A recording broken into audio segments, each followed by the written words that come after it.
5000 dollardan ham pastdagi bo'lgan Lacetti Cruze ko'rsataman, lekin вообще shokolad narxda bo'ldi. 2009-yil chiroylikgina mashina.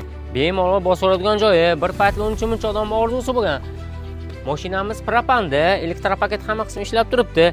Multirollargacha bor, lyuklarigacha borgan. Aynan Lacetti Cruze minaman deganlar uchun juda ham shokolad varianti. Narxi ham o'ta qulay bo'ldi. Avtomat korobkada. Propanlargacha bor. 2009-yil 368 ming probeg bo'libdi.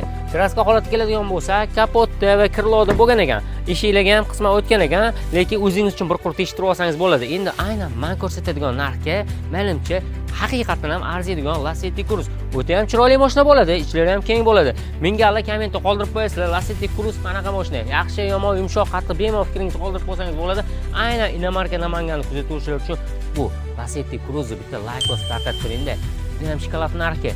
Atigi $4800 ga srochniga bosib olsangiz bo'ladi.